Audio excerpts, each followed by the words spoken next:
Hello students, myself Tarun Goswami from Sri Coaching Classes, and again I am welcoming you on our channel.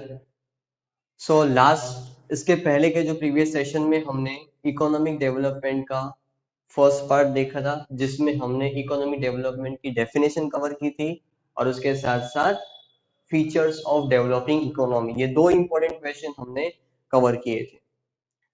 अब ये वाले session में उसके बाद के जो इम्पोर्टेंट तीन क्वेश्चन है वो आज हम कवर करने वाले हैं। पहला है activities, that is types of activities. Second is structure of Indian economy and third is factors of production. These are the three important questions that we are going to cover in the today's session. So, starting with the first question, that is activities. So broadly in our economics, activities has been divided into two broad parts, that is economic activities and non-economic activities. क्या है definition यहाँ पे लिखी हुई है और example के साथ लिखी हुई है, तो बिल्कुल इजी हो जाएगा आपको समझने के लिए। पहले हम देखते हैं economic activities. What is the definition given over here? Activities perform for earning और spending money for the exchange of commodities और सर्विसेज। जो भी एक्टिविटी परफॉर्म होती है या तो मनी अर्न करने के लिए या स्पेंड करने के लिए for the exchange of commodities और सर्विस। कमोडिटीज मतलब कोई भी पर्टिकुलर थिंग्स, गुड्स जिसे हम कहते हैं, अगर वो परचेस करने के लिए आप कोई पर्टिकुलर मनी एक्सपेंड कर रहे हो या स्पेंड कर रहे हो, या सर्विसेज आगे हम समझेंगे। सर्विसेज है जैसे बैंकिंग सर्विस है, कम्युनिकेशन सर्विस है, ये सर्विस भी आप ले रहे हो, कोई भी चीज आप ले रहे हो उसके लिए आप जो भी मनी पे कर रहे हो। तो जो भी पर्सन कोई भी एक्टिविटी परफॉर्म करता है जिसका इंटेंशन मनी अर्न करना है, सीधी बात है, अर्निंग और स्पेंडिंग मनी, एक अर्न करेगा तो दूसरा स्पेंड करेगा, वो वाइस वर्सा ही है।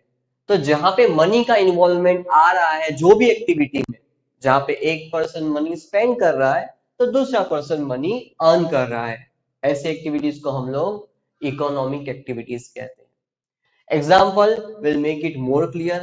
अ बिजनेसमैन क्या करता है? बिजनेस करता है। क्या बिजनेस करने से उसे क्या मिलता है? रिटर्न में प्रॉफिट मिलता है। तो क्या उसे मनी मिल रहा है, अर्न कर रहा है वो? यस। तो हम कह सकते कि बिजनेसमैन कौन सी एक्टिविटी परफॉर्म कर रहा है? Economic activity. सेम फार्मर का एग्जांपल लेते हैं। फार्मर क्या करता है? वो फार्मिंग करता है, अलग अलग प्रकार के एग्रीकल्चर प्रोडक्ट्स को उसके फार्म में ग्रो करता है, और उसके बाद जब वो ग्रो हो जाते हैं तो उसे फिर वो सेल कर देता है। सेल करने से उसे क्या मिलती है? इनकम मिलती है। क्या उसका इंटेंशन, जो एक्टिविटी उसने परफॉर्म किया, क्या क्या फार्मिंग, क्या उसमें अर्निंग मनी का इंटेंशन था? हाँ था। तो ये फार्मिंग भी किसमें कंसिडर की जाएगी? इकोनॉमिक एक्टिविटी में। ठीक है, तो ये था इकोनॉमिक एक्टिविटी। वैसे ही सेकंड पार्ट देखते हैं एक्टिविटीज का, non economic activity. Activities that are not aimed at obtaining income. ये बुक में जो डेफिनेशन आपको दी गई है वही यहाँ पे लिखी गई है। जो भी एक्टिविटीज की जाती है बट जिसका इंटेंशन कुछ इनकम अर्न करना नहीं होता है, फ्री में दी जाती है, वॉलंटरी दी जाती है, उसे हम लोग क्या कहते हैं? Non economic activities. एग्जाम्पल देखो, social service by social workers. Social workers होते हैं, बहुत सारे एनजीओज होते हैं, चैरिटेबल ऑर्गेनाइजेशन होते हैं, ट्रस्ट होते हैं, जहां पे अलग अलग जगह पे बहुत सारे लोग सोशल सर्विस करते हैं। वैसे भी कर सकते हैं, वॉलंटरी भी हम कर सकते हैं, या फिर एक एसोसिएशन में भी कर सकते हैं।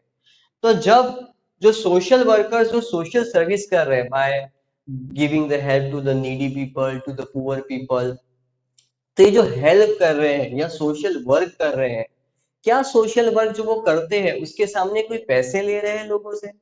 नहीं, फ्री में कर रहे हैं, तो उसे हम लोग क्या कहते हैं? उनका इंटेंशन यहाँ पे इनकम अर्न करने का नहीं है, तो उसे हम लोग क्या कहेंगे? Non economic activity. तो ये दोनों एक्टिविटीज हमने देखी, इकोनॉमिक एक्टिविटी जहाँ पे इंटेंशन अर्निंग और स्पेंडिंग मनी है, और नॉन इकोनॉमिक एक्टिविटी जहाँ पे इनकम अर्न करने का कोई इंटेंशन नहीं है। बट अब हम बात करते हैं, क्योंकि हम इकोनॉमिक्स पढ़ रहे हैं, तो सिर्फ इंट्रोडक्शन में आपको यहाँ पे इकोनॉमिक नॉन इकोनॉमिक एक्टिविटीज दी है, आगे कहीं भी नॉन इकोनॉमिक एक्टिविटीज के बारे में डिस्कशन नहीं होगा। क्यों? Because simple, we are right now studying economics, and economics is only concerned with that things which are related with earning profit or money. In short, economics is related with the economic activities only. Non-economic activities are not included in economics. Only as an introduction to just give about a very basic knowledge, आपको non economic activities के बारे में बताया गया है, आगे इसका कहीं भी डिस्कशन नहीं करना है।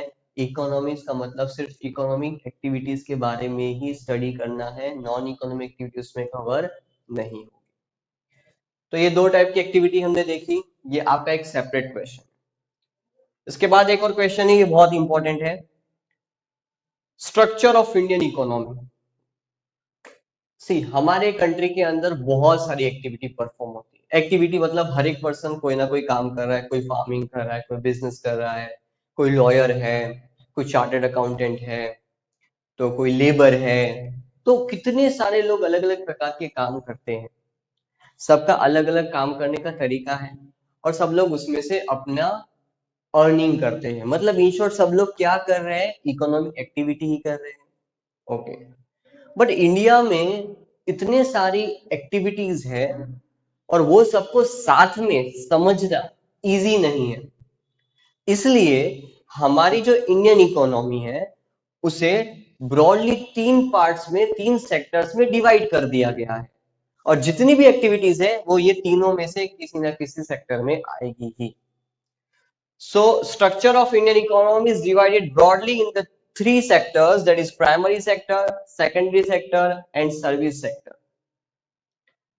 So first of all, we'll study about the primary sector, that what is primary sector. Primary sector में क्या आएगा, एग्रीकल्चर एंड रिलेटेड एक्टिविटीज। जो भी एक्टिविटीज जो परफॉर्म कर रहा है कोई भी पर्सन, वो एग्रीकल्चर हो या एग्रीकल्चर के रिलेटेड, मतलब नेचुरल रिसोर्स के रिलेटेड हो सकता है, लैंड रिलेटेड हो सकता है, या हम कह सकते हैं नेचर रिलेटेड हो सकता है, वो सभी एक्टिविटी किस में आएगी, प्राइमरी सेक्टर में आएगी। एग्जाम्पल यहाँ पे लिखे हुए, फार्मिंग करना किसके रिलेटेड है, एग्रीकल्चर के रिलेटेड है, तो उसमें कंसिडर करेंगे। फिशिंग या कैटल ब्रीडिंग, ये एनिमल रिलेटेड है, वो भी इसमें आएगा। कोई भी एनिमल रिलेटेड, नेचर रिलेटेड, या फिर हम कह सकते हैं कि एग्रीकल्चर रिलेटेड एक्टिविटी कोई भी परफॉर्म करेगा, उसे हम लोग क्या कहेंगे कि वो किस में आता है, प्राइमरी सेक्टर में आता है।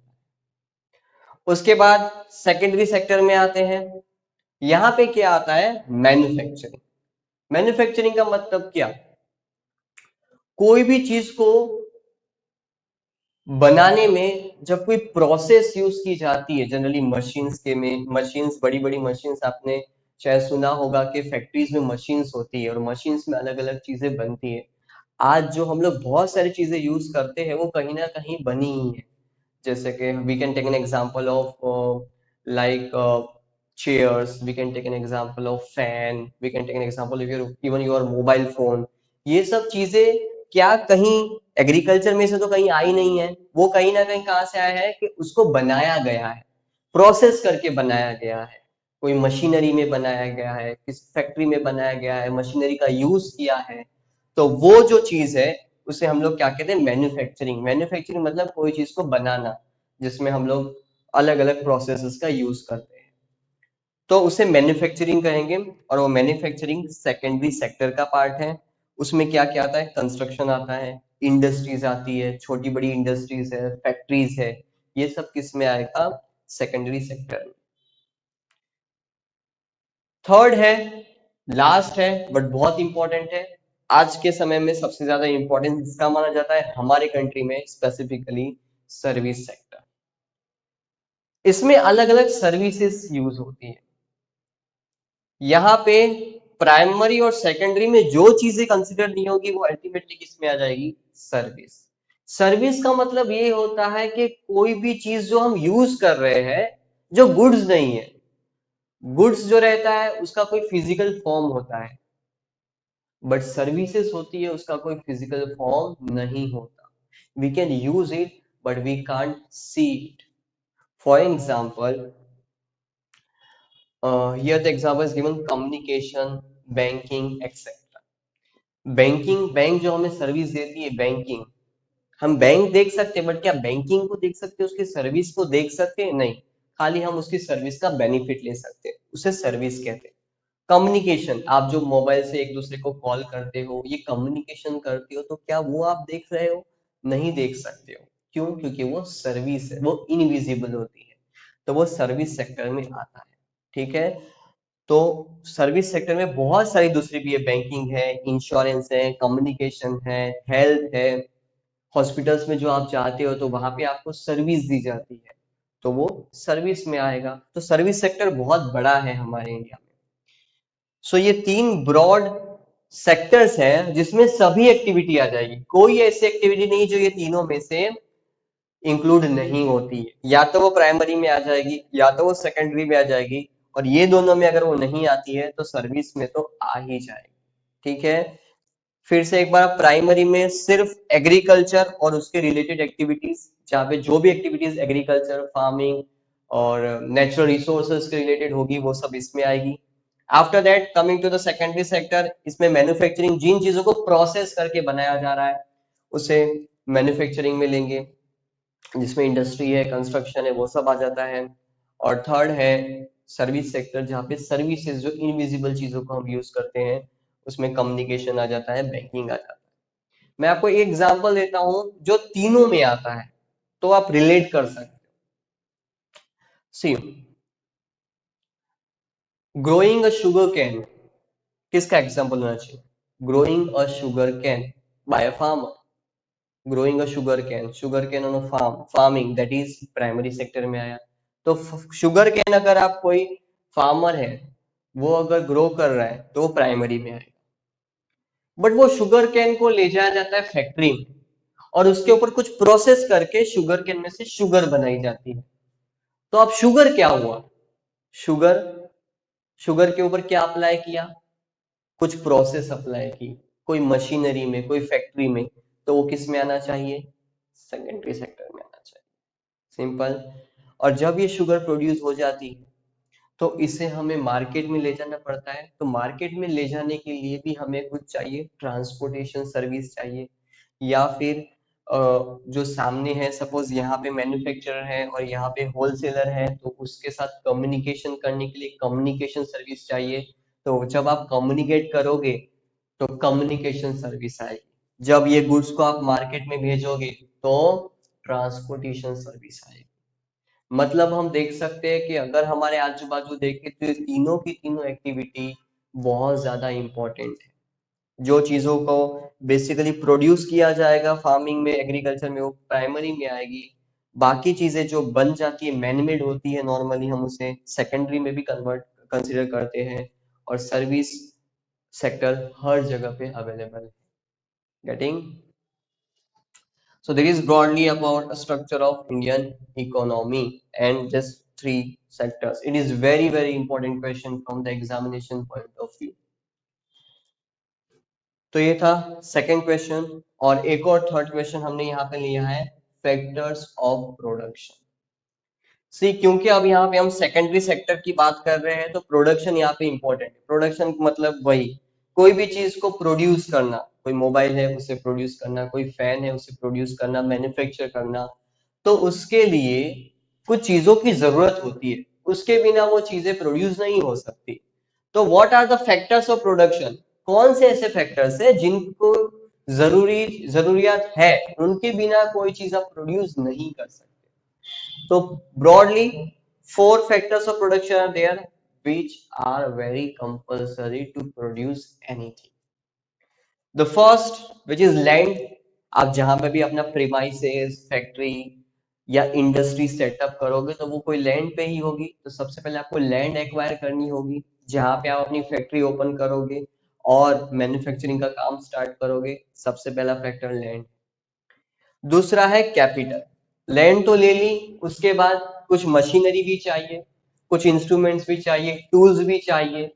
और या तो रॉ मटेरियल परचेस करना है तो उसके लिए पैसा भी तो चाहिए। तो दूसरी चीजें क्या आएगी, कैपिटल। कैपिटल मतलब अगर हम वैसे देखा जाए तो सिंपल शब्द में हम क्या है तो मनी इन्वेस्टेड इन बिजनेस। जो पैसा है, जो पैसा लगेगा बिजनेस में, उससे हम लोग कैपिटल कहेंगे। पैसे के बिना आप बिजनेस नहीं कर सकते। पैसे के बिना ना तो आप रॉ मटेरियल परचेस कर पाओगे, ना तो मशीनरी लगा पाओगे। तो वो भी आपको जरूरी है फैक्टर्स ऑफ प्रोडक्शन में, उसके बिना भी प्रोडक्शन नहीं हो सकता। थर्ड है लेबर। सीधी बात है, जब आप इंडस्ट्री इतनी बड़ी ओपन कर रहे हो तो आप अकेले तो काम नहीं कर सकते, आपको कुछ लोगों की जरूरत पड़ेगी। जो लोग आपके लिए काम करेंगे, जो आपके लेबर्स होंगे, जो आपके एम्प्लॉयज भी हो सकते हैं। तो वो लोग जो आपके लिए काम कर रहे हैं, खासकर अगर हम लोग प्रोडक्शन प्रोसेस में अगर बात करें तो हम लोग उसका लेबर वर्ड यूज करते हैं। तो the people who are working for you, who are going to make manufacturing for you, that are labour, उनकी भी जरूरत पड़ेगी। You are not alone, it is not possible that you are alone doing all the activities of production. Last but not least is entrepreneur. ये सबसे important person. Entrepreneur कौन होता है, हम उसे ओनर भी कंसिडर कर सकते हैं।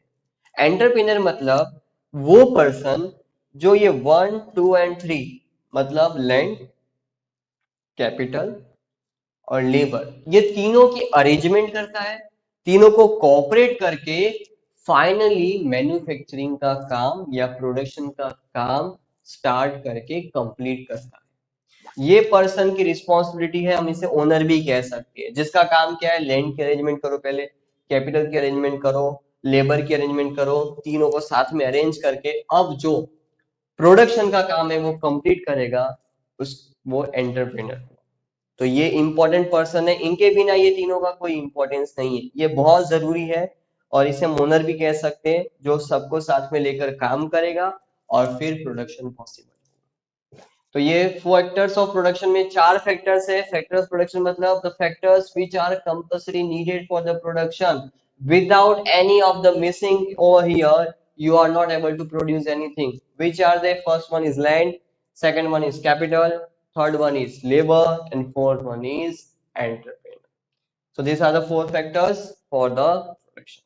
So today in this session we have covered the three main questions in your lesson number 15, that is activities, two types of activities, economic activities and non-economic activities. Second one was structure of Indian economy, which was been broadly divided into primary sector, secondary sector and service sector. And third was factors of development, land, capital, labor and entrepreneur. So uh, today we are keeping the session over here. I hope so that you are getting a valuable knowledge through these lectures. Thank you.